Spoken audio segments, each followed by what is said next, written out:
Assalamualaikum warahmatullahi wabarakatuh. Kaifahalukum anak-anakku yang solih dan solihah. Bagaimana kabar kalian semuanya hari ini? Harapan Bu Erna, kalian semuanya kelas 4 Mim Teladan dalam keadaan sehat dan tetap semangat. Alhamdulillah, Allah juga telah memberikan kesehatan kepada Bu Erna sehingga hari ini Bu Erna dapat menyapa kalian dan hari ini kita bisa belajar bersama-sama. Harapan selanjutnya, kalian semuanya sudah semangat semuanya. Sudah mengawali kegiatan hari ini dengan yang pertama ngaji morning, yang kedua sholat duha, dan yang ketiga membantu ayah dan bunda. Dan Bu Erna, jadilah anak yang berbakti kepada ayah dan bunda. Sholat 5 waktu kalian jaga ya, jangan sampai ada yang bolong. Kemudian ibadah sunnahnya kalian lakukan dengan penuh semangat. Bisa sholat tahajud, kemudian puasa Senin Kamis, kemudian sholat sunnah rawatib, dan masih banyak lagi. Bersama Mim Teladan kita raih sukses dunia dan akhirat. Oke? Nah, anak-anakku yang soleh dan solehah, masih ingat kita kemarin sudah belajar apa? Iya, kemarin kita sudah belajar tentang ini dia. Apa ya? Di dalam membaca Al-Quran ini adalah gambar anak yang apa? Iya, membaca Al-Quran harus menggunakan kaidah. Iya, kaidah apa?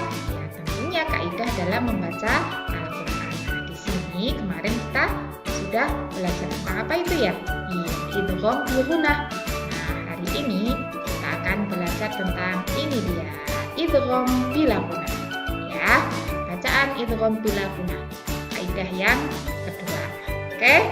Nah, karena apa?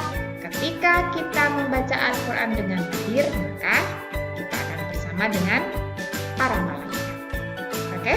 Dari itu kita bersama-sama memperbaiki bacaan Al-Quran kita, hafalan Al-Quran kita, agar apa tadi? Iya, bersama malaikat. Oke? Nah, anak-anakku yang solih dan solihah, sebelum kita belajar, alangkah lebih baiknya kita berdoa kepada Allah. Oke? Agar apa? Agar kegiatan belajar hari ini dinilai oleh Allah sebagai ibadah kita. Amin. Yuk kita mulai dengan bacaan basmalah bersama-sama. Bismillahirrahmanirrahim. Baik, fokus semua anak-anakku yang solih dan solihah. Sebelum kita belajar, kita mengingat terlebih dahulu ya. Mengingat pelajaran yang kemarin ini dia. Peta pikiran bacaan idgham bi gunah. Ya, kemarin idgham bi gunah. Yuk kita mengingat. Oke, apa itu idgham bi gunah? Secara bahasa artinya apa itu kemarin? Ayo, iya pintar. Memasukkan atau meleburkan. Kemudian selanjutnya secara istilah apa? Iya, memasukkan huruf nun sukun atau tanwin ke dalam huruf selanjutnya. Bisa diartikan juga memasukkan huruf mati ke dalam huruf hidup selanjutnya dengan suara mendengung. Ya, itu secara istilah. Cara membacanya bagaimana Bu Erna? Fokus. Cara membacanya bagaimana? Iya. Cara membacanya adalah memasukkan huruf mati ke dalam huruf hidup dengan suara mendengung. Berapa harokat? 2 harokat atau 2 ketukan. Atau bisa juga 1 alif. Ini cara membacanya ya. 2 ketukan atau 2 harokat dengan suara mendengung. Ini cara membacanya. Kemudian hurufnya ada berapa? Huruf idgham bi gunah itu ada 4. Apa saja? Ya.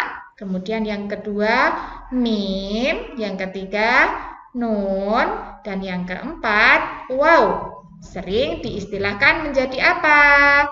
Yan, mu. Bisa ya.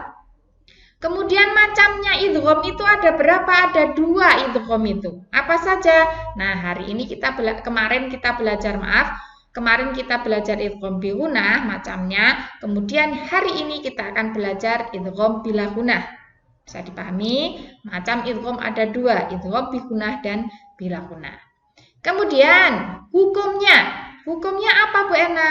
Hukumnya apabila ada nun sukun atau tanwin. Tanwin itu apa saja? Fathah tanwin bisa yang di atas, kasroh tanwin yang di bawah, kemudian domah tanwin yang bentuknya cekundal-cekundal. Tahu nggak? Iya, bisa ya. Nah, itu bertemu dengan salah satu huruf idgham bi gunnah. Huruf idgham bi gunnah apa saja tadi? Iya, bisa bertemu wawu, bisa bertemu ya, bisa bertemu nun, kemudian bisa bertemu dengan mim. Bisa dipahami ya? Kemudian contoh bacaan kasroh tanwin. Yauma idziyas. Nah, ya. Yauma idziyas. Oke. Kemudian yang fathah tanwin. Fathah tanwin contohnya apa? Jaza'an wa masir. Bisa ya? Jaza'an wa masir. Kemudian yang contoh domah tanwin. Kullu yauma idzin. Nah, bisa ya? Kullun tulisannya kullun yauma idzin tapi bacanya kullu yauma idzin. Nah, kemudian yang nun sukun wa may ya'mal tulisannya waman tapi bacanya wa may ya'mal. Oke. Alhamdulillah semuanya anak-anak. Alhamdulillahirabbil alamin. Allah telah memberikan kemudahan kepada kita dalam mempelajari kaidah bacaan idgham bi gunnah. Nah, hari ini kita akan belajar kaidah idgham bila gunnah. Ini dia, fokus ya. Oke, yuk bersama-sama. Idgham bila gunnah itu artinya apa? Memasukkan dengan tanpa suara dengung. Ya, kalau idgham bi gunnah tadi dengan dengung, memasukkannya dengan suara dengung di dua ketukan atau dua harokat. Kalau bila gunnah, bila itu tanpa mendengung, memasukkan dengan tanpa mendengung. Bisa dipahami? Kemudian hukumnya apa? Hukumnya yaitu apabila ada nun sukun atau tanwin bertemu dengan huruf lam dan ro. Ya, lam dan ro. Kemudian cara membacanya bagaimana? Cara membacanya adalah suara nun sukun atau tanwin masuk ke dalam huruf ro atau lam. Tapi tidak diperbolehkan mendengung. Hurufnya hanya ada dua, lam dan ro. Kata kuncinya bila. La itu berarti laron. Oke, bila laron, bila laron tidak boleh mendengung, ya. Oke, selanjutnya. Oke, sekarang kita ke contoh. Contohnya apa Bu Erna? Perhatikan semuanya. Di sini ada min rabbihim.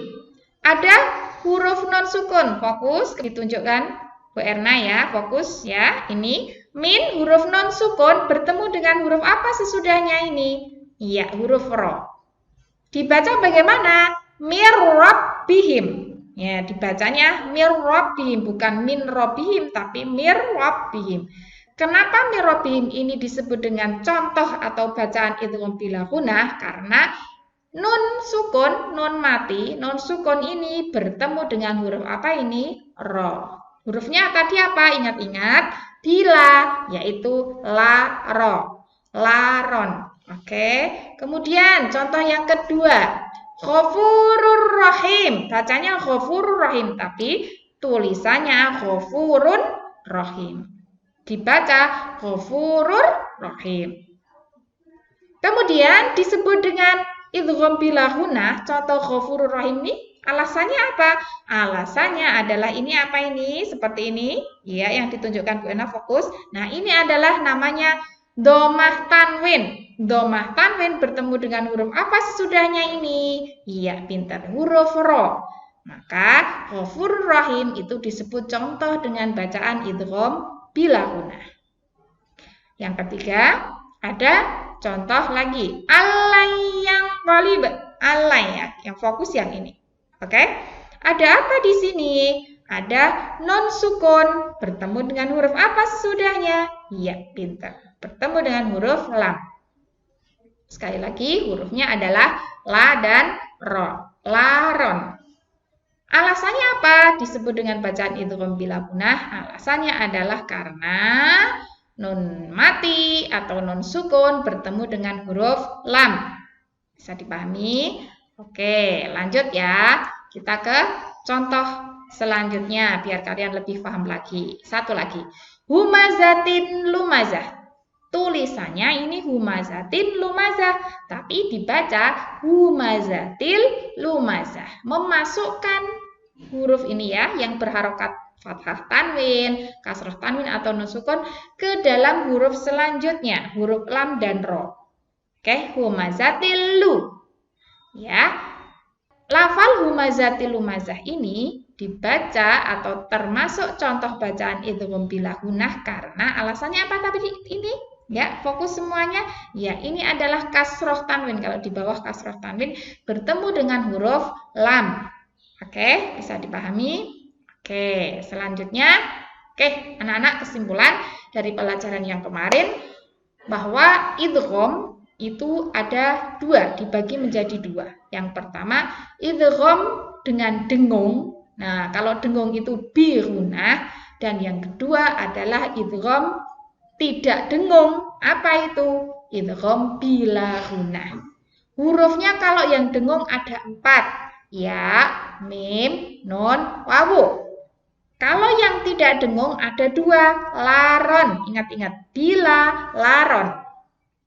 Bisa dipahami? Oke. Cara membacanya adalah memasukkan nun sukun atau tanwin ke dalam huruf-huruf idgham. Entah idgham bi gunah, entah idgham bila gunah. Bedanya kalau bila gunah itu dengan tidak mendengung, kalau bi gunah dengan suara mendengung. Berapa harokat? 2 harokat. Bisa dipahami? Oke, selanjutnya kita ke tugas.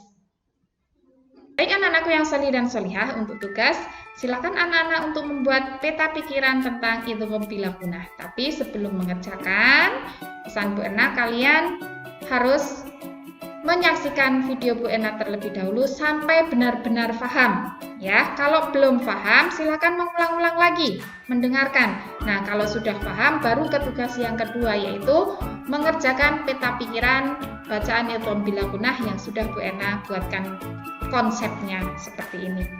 Caranya bagaimana Bu Erna? Silahkan anak-anak untuk menuliskan konsep yang sudah Bu Erna berikan.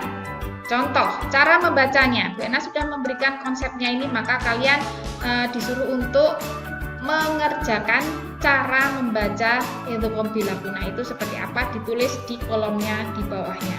Kemudian arti secara bahasa dan istilah juga silakan anak-anak untuk mendengarkan. Itu Bu Erna berulang-ulang sampai benar-benar paham dulu. Kalau sudah paham, silakan untuk ditulis di kolom yang sudah tersedia.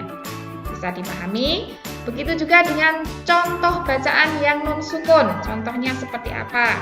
Silakan nanti anak-anak mendengarkan video Bu Erna terlebih dahulu. Kemudian pesan dari Bu Erna, silakan anak-anak untuk mengerjakan peta pikiran bacaan idgham bila gunah ini di kertas manila ataupun asturo yang rapi. Sekali lagi, bisa menggunakan spidol. Biar apa? Biar jelas, kalian bisa membaca ataupun belajar dengan jelas dan dengan senang, dengan rasa senang, tidak bosan karena dengan penuh warna-warni, kemudian diberikan hiasan dan sebagainya. Bisa dipahami ya? Demikian tadi anak-anak pembelajaran tentang kaidah membaca Al-Quran, yaitu bacaan tentang idgham bila gunah. Bisa dipahami? Oke. Nah, anak-anakku yang sholih dan sholihah, oke, kita tutup kegiatan belajar hari ini dengan bacaan hamdalah bersama-sama. Alhamdulillahirabbil alamin. Wassalamualaikum warahmatullahi wabarakatuh.